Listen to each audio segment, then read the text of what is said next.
Right, so welcome back to another video on this channel. Welcome to a very interesting video today because in today's video, essentially what I'm going to be doing is going through every single Premier League club and picking out one area and specifically one player in that area that I think that every club needs to sign in the January transfer window, which is of course now like a week away or something like that. But before I do that, I want to quickly ask you guys to subscribe to the channel because we are closing in now on 1,000 subscribers. We're nearly there. We might have even hit it at this stage, and if we have, thank you so much for that. But even still, make sure to subscribe to the channel if you are new because it costs you absolutely nothing and makes my day. So win-win situation. And yeah, let's get into picking every single Premier League club's main transfer priority for the January transfer window. Starting off with Arsenal now, of course, it's no surprise whatsoever that I've gone for a creative midfielder as the area that they need to strengthen in the January transfer window. They missed out on Dominik Szoboszlai, the Hungarian midfielder who has joined Rb Leipzig from RB Salzburg. They don't really have a big budget, and that is why I've gone for a relatively cheap midfielder, but one with definite amounts of quality, and I've gone for Christian Erickson, maybe a surprise to some of you, who is of course surplus to requirements at this moment in time at Inter Milan. But the reason I've gone for Erickson, obviously it'd be a very tough transfer to pull off due to his links with Tottenham, but when he was at Tottenham he was absolutely world class. He was a brilliant playmaker, and I think if he had any of those qualities back to this Arsenal team, he'd be absolutely incredible. And yet, to be honest, I think it'd be the ideal short-term signing for Arsenal, and yeah, maybe Christian Erickson could be moving to Arsenal in January. Unlikely, but you never know. Now on to Aston Villa, and the main area I think they should be strengthening in next month's transfer window is a backup striker for Ollie Watkins, because they currently have Keenan Davis as his backup, who in my opinion is nowhere near Premier League level. They also do have Wesley, but he's been injured for the last year or so, so maybe even getting a short-term option till the end of the season might be an ideal option. And I've gone for Divock Origi because purely I think he's a very similar player to Ollie Watkins in terms of his physical nature. He's a bit of a poacher, got a bit of pace to him as well, so overall I feel like he'd be a decent option to rotate with Watkins and obviously compete with him for the #1 place. Not getting game time at Liverpool, so maybe a loan deal to the end of the season might be ideal for all parties because of course he'd get more game time at Aston Villa, and of course it will be a short-term option for Aston Villa till they wait till Wesley comes back from injury. So yeah, I think Divock Origi on a season-long loan to the end of the season will be an ideal transfer for Aston Villa next month. Now on to Brighton, and for me there's only one area really that I could go for in this video, maybe a striker at the same time to be honest, but I've gone for the goalkeeping position simply because Matt Ryan has come in for a lot of criticism this season, and if I'm being perfectly honest, it's been deserved because he's been absolutely terrible this season so far. And the player I've gone for them to sign is Dean Henderson, who of course we know his qualities already. He was absolutely brilliant for Sheffield United last season in the Premier League, and that season they did really well. He hasn't really been getting the game time required for Manchester United this season because of David De Gea's consistency in the #1 spot, so he probably would be available on a season-long loan till the end of the season, and I think it would be an absolutely ideal transfer for Brighton because I feel like it would massively improve their defence. Obviously it wouldn't cost them anything at all except for wages because it would be a loan deal, and yeah, I definitely think he would shore up this defence, which hasn't really been too bad, but at the same time could be a lot better with the goalkeeper position. I think Dean Henderson to Brighton just makes a lot of sense if I'm honest. Now on to Burnley now, obviously they need a lot of strengthening in the January transfer window due to the very poor summer window they had in the summer of course, and one of the main positions, if not the main position I think they need strengthening in is the right back position, simply because I don't think Matt Loughton is quite out for the Premier League whatsoever, especially with the position that Burnley want to be in the Premier League. And what more could you ask for other than, you know, a proper English, hard-working, decent defensively right back? And I've gone for James Tavernier of Rangers, maybe a surprise to a lot of people, especially Rangers fans, because you're probably wondering why would he leave Rangers, especially with the fact that they're dominant in the Scottish Premier League this season and are probably going to claim the title there. But yeah, I think why not Burnley go for him, because he's had a brilliant season with Rangers. He's been very consistent for them over the years, and obviously a typical English, hard-working, defensively good right back, as I said. I think this transfer just makes sense as well, also because they'd probably get him for relatively cheap as well. Now on to my club Chelsea. Now you're probably wondering how I've managed to put a Chelsea player in this video, because of course we went out and bought pretty much everybody in this summer, but in my opinion there's still one position that is glaringly obvious for us to need a signing in January, and that is a winger, obviously not only to compete with the likes of Ziyech, Pulisic and Hudson-Odoi, but also as coverage as well, because we've seen those three wingers this season so far have been pretty injury prone at times, and obviously a winger to compete with those guys in my opinion makes perfect sense. And the main option that I would like for Chelsea to sign in the January transfer window in the winging department, probably surprised to a lot of you people, but I've gone for Wilfried Zaha. I just think he'd be an ideal signing for Chelsea at this moment in time. I really think Zaha is a very good player. He's pacey, he's direct, he's an aggressive dribbler, he's got a massive end product on him as well, and I think if he was playing against players with a similar level of ability, I think he'd absolutely bang in the Premier League. And yeah, I do think Wilfried Zaha to Chelsea is a transfer that we should try and pursue in the January transfer window, whether we actually get him or not. Now on to Crystal Palace. Now Crystal Palace at this moment in time are one of those teams in my opinion that actually don't need much at this moment in time, but if I had to pick one player for them to sign in the January transfer window, it would be a centre back, simply because they have a lot of aging players there like Scott Dan, Martin Kelly, Mamadou Sakho. Chico Kouyaté is currently playing there, who isn't really a natural centre back, and I think the main transfer that they should probably sign is probably a loan deal to be honest, and that is Fikayo Tomori from Chelsea, who I think would be an absolutely incredible piece of business for Crystal Palace if they could pull this one off next month. Tomori would absolutely walk into their team in my opinion. He'd be brilliant alongside Gary Cahill, who we could learn from as well, obviously an experienced figure like Gary Cahill, who is a Chelsea great in my opinion. And yeah, overall Chelsea are looking to loan out Tomori in the January window because of course he hasn't got much game time whatsoever. He's good in the ball, he's quick, he's a very good reader of the game for his age, and yeah, I think Fikayo Tomori, if he was to go to Crystal Palace,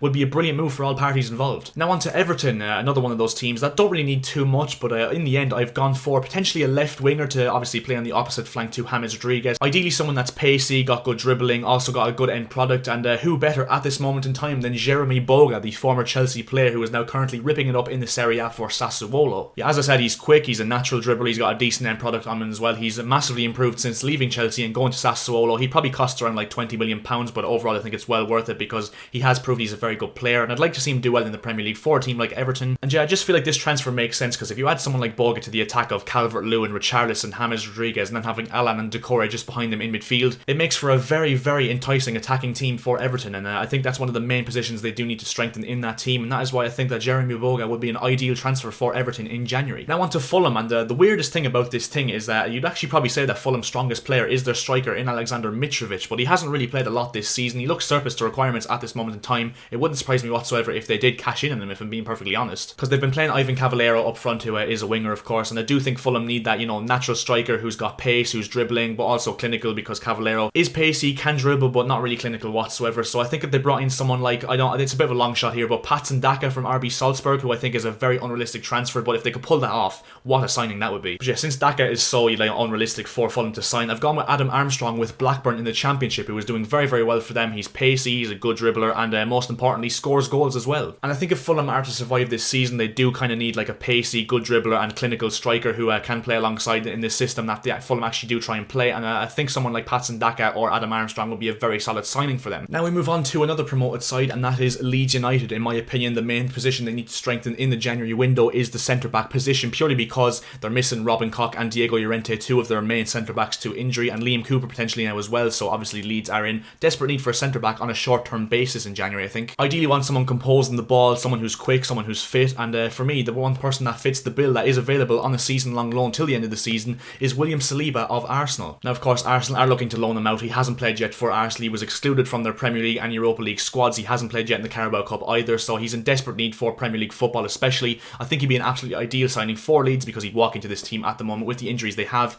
and I think he suits Marcelo Bielsa's style of play as well, and yeah, I think it's a loan deal once again that suits all parties in my opinion. Now on to Leicester, another team whose squad is just absolutely incredible and probably don't need that much at this moment in time, but if I was to pick one player, I would pick probably another option off the bench in place of Jamie Vardy. I think someone who's more physical, you know, a bit of a poacher overall. I think Vardy's, you know, more of a quick, getting behind kind of striker. He's obviously, you know, extremely clinical as well. I think they need someone with more of a physical presence, as I said, and in my opinion, the ideal option, potentially for a cheap deal as well, would be Alfredo Morelos, also of Rangers. And overall, Morelos has struggled to break into this Rangers team who have done so well this season, which does surprise me because I always thought he was their best player overall. But yeah, I think that, you know, if Leicester could bring in someone like Morelos, it would be a very good signing for them as an alternative to Jamie Vardy. Now moving on to Liverpool, and no questions asked whatsoever. They need a centre-back because of course they're missing Virgil van Dijk to the end of the season, potentially longer. Joe Gomez the exact same. Joel Matip is very injury prone, so they really don't have any other centre-backs bar maybe Reece Williams, who isn't even in the first team squad completely yet. And overall, they'd want to get someone as similar as possible to Virgil van Dijk, and in my opinion, the only one I could really, you know, realistically say Liverpool could sign in terms of that breadth is Ozan Kabak, who they've been previously linked of from Schalke. He's a Turkish centre-back, he's got a very big figure to him, he's very good in the ball, he's very physical, so overall I feel like, you know, he'd fit into this Liverpool centre-back partnership with someone like Joel Matip, Fabinho or Reece Williams very well. He wouldn't cost too much as well, and the main thing is that you can use him, especially when Van Dijk and Gomez come back from injury as well, because he's only 20 years of age. He's very, very promising, he's got a big future ahead of him.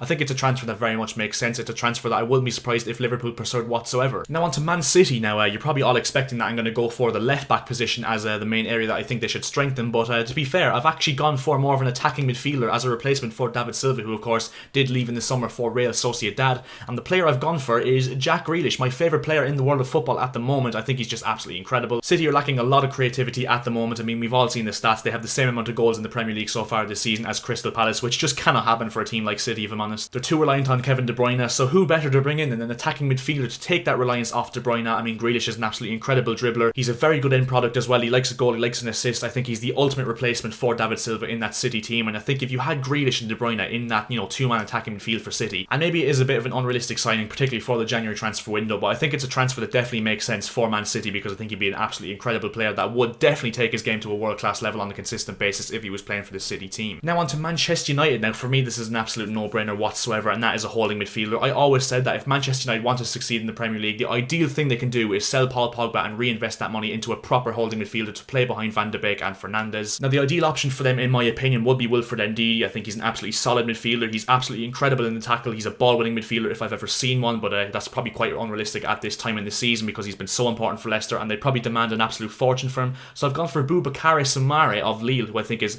again, a very, very good midfielder. I think would do a brilliant job sitting behind Van de Beek and Fernandes in that midfield. I mean, he's a very good tackler. He's also quite good at going forward as well. He's decent on the ball. It's just a transfer that really makes sense for me as well. I think he probably cost between 40 or 50 million, so not too expensive. And yeah, I think if United got someone like Ndidi or Soumaré, or just a proper holding midfielder to play behind those two, as I said, Van de Beek and Fernandes, I think it makes for an absolutely world-class midfield, a very balanced midfield, and I think United would definitely be in a better position to challenge for the league title. Now on to Newcastle United under Steve Bruce. Now, in my opinion, there's an absolutely glaring weakness in their team at this moment in time, and you'd think for a team that are so reliant on defence, they don't really have a proper good right back, if I'm being perfectly honest, and that is why I've gone for Max Aarons as Newcastle's potential signing in January. Maybe a bit unrealistic because, of course, you know, we all know Mike Ashley doesn't really like spending money, and Aarons would probably cost upwards of £20 million, but they signed Jamal Lewis in the summer from Norwich, so might as well make it the double act because Aarons is very quick, he's incredible going forward, he's not bad defensively either, so overall I think would be a very, very good counterpart on the opposite side to Jamal Lewis in this Newcastle defence. As I said, it might not be the cheapest deal for Newcastle, especially with an owner who doesn't really like to spend money on expensive players, but overall I think it's a massive investment because he's so young and obviously he has bags of potential, and I think is only going to improve, so I think it's definitely a transfer that does make sense for Newcastle to make. Now on to Sheffield United. Now I'm not going to lie, Sheffield United need quite a bit in January, and they are going to struggle to get in, especially permanent deals, because of course who's going to want to go there with the position they're in, because everybody pretty much knows at this stage they're pretty much destined for the Championship next season. And yes, don't get me wrong, I think they definitely do need a goal scorer, but I think they have that in Ryan Brewster. They just need to try and get the best out of him in that Sheffield United system. So I've gone for a centre back because I think one of the main issues why they've been doing so badly this season is because of their failure to replace Jack O'Connell in that centre back role, who's been absolutely massive for them over the last few years. And that's why I've gone for a loan deal, which I think would be the ideal option for both sides in this deal once again, and that is Axel Twanzebe from Manchester United, who's a very, very young defender who actually looks very, very solid. He's physical, he's pacey, and the most important thing, he's got a point to prove.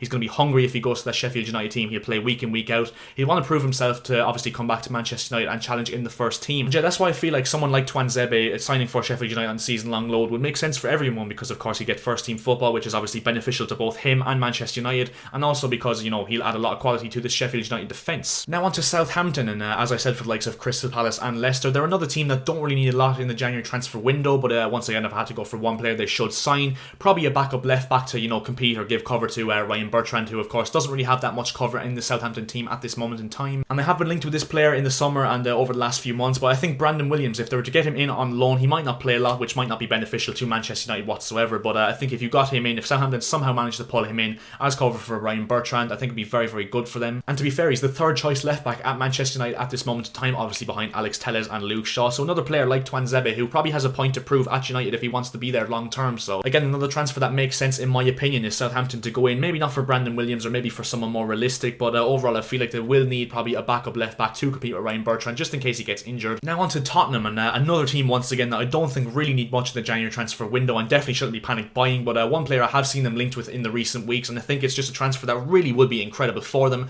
and that is Marcel Sabitsar from Rb Leipzig. Now Sabitsar is a very, very good player. I watched him last season for Leipzig. He was absolutely incredible in that midfield. He's energetic, he's physical, he's a great playmaker, he's hard-working, pretty much everything you would ask for in a Jose Mourinho midfielder, and if I was taking any guesses, I think he probably would slot into that Sissoko role next to Højbjerg, or maybe even playing the number 10 role instead of Ndombele. In my opinion, Sabitzer is an extremely underrated player, and I can tell you right now, if Tottenham managed to pull him off, Jose Mourinho would turn him into an absolute world beater of a player, and I would be very worried if he did sign for Spurs, because as I said, I think he's an absolutely incredible player with a higher ceiling. Now on to West Brom, who of course are very much struggling at this moment in time. They have Sam Allardyce at the helm now, so probably will sign 3 or 4 players like they'll need to do. They'll need to back Sam Allardyce if they're going to stay up this season, and that is an absolute given in my opinion. Now in my opinion, West Brom, they do have kind of a solid enough team. I think that their defence probably needs a bit of work as well, but overall I feel like the main weakness in their team at this moment in time is a solid defensive midfielder, and that is why I think there's one transfer that makes absolutely 100% sense, and that is Callum Chambers on a loan deal or potentially a permanent deal from Arsenal. I think they need a DM simply to protect this absolutely vulnerable defence, which at times has looked okay, but at other times has just been absolutely terrible, has capitulated, and they've conceded a lot of goals this season, which I think they really need to cut out with a solid DM to help that. And someone like Chambers, you know, who's pretty much surplus to requirements at Arsenal, I thought he was absolutely incredible for Fulham. He was their player of the season in that dreadful season in 18-19 in that holding midfield role. I think he'd be a very, very good signing for Sam Allardyce in this West Brom team, and as I said, if you could get him on loan or even like a cheap permanent transfer, I think it would make absolutely 100% sense, as I said, and yeah, I would wouldn't be surprised whatsoever if West Brom do go out and try and get someone like Callum Chambers. Now on to West Ham, another team that in my opinion don't really need a lot because they've really exceeded expectations this season. I mean, they're in the top half of the Premier League absolutely comfortably. They've been really solid this season under David Moyes. But yeah, if recent rumours are anything to go by, West Ham and David Moyes in particular are keen to bring in another centre back, probably next to Angelo Ogbonna, who has been very good this season. And if you're thinking of the ideal option for West Ham, it's probably someone like they tried to buy at the end of the transfer window in the summer, James Tarkowski from Burnley. But I think that's a bit of an unrealistic signing, particularly in January with a team like Burnley who are in a bit of a relegation scrap and probably would charge about 40 or 50 million for him. And that is why the player that I've realistically gone for West Ham to buy in January is someone like Marcelo, who have recently been linked with from Lyon. Now obviously a very experienced figure, 33 years of age. I saw him play for Lyon last season in the Champions League and I thought he was excellent. As I said, he'd be a very cheap option as well, and he's exactly what David Moyes would ask for in a defender. He's very commanding, he's a good reader of the game, he's physical. And yeah, I think Marcelo going to West Ham would be a transfer that definitely makes sense for West Ham, and I think if you put him next to obviously Angelo Ogbonna, who has been doing so well as I said in this West Ham team, I think that would be a very solid defence. Now the final team, of course, Wolves, who of course will be looking to fill the void left by Raul Jimenez after the head injury he suffered a few months ago against Arsenal, and obviously I think they need someone similar enough to Raul Jimenez, and I think there's only one answer here. They have been linked to them in recent weeks, and I think it absolutely makes sense 100%, and that is Salomon Rondon, who currently plays for Dalian Yifang out in the Chinese Super League. He's a very similar kind of player to Jimenez in terms of the fact that he's very early good, he's physical, you know, his interplay is very good as well. I think he'd be an absolutely incredible short-term signing if you got him on loan till the end of the season for this Wolves team. And the most important thing as well, he is Premier League proven. I mean, as we saw when he was on loan from West Brom at Newcastle, he was very good. Even at West Brom as well, I thought he was incredible, and overall I think it's a transfer that definitely makes sense for the short term especially. He may be getting on a little bit, but overall, as I said, he's Premier League proven. He has literally every single aspect that Raul Jimenez possesses as well, and I definitely think that that's a transfer that Wolves should potentially try and pursue in the January transfer window. So that will bring us to the end of this video. If you agree or disagree with any of the selections I've chosen to go for in this video, then make sure to comment down below in the comment section below. I'm very interested to see what you guys think of this video. And as I said at the start of this video, if you could subscribe to the channel, that'd be massively appreciated. We are closing in on 1,000 subscribers, and also if you could leave a like on the video as well, 15 likes as per usual will be massively appreciated by myself.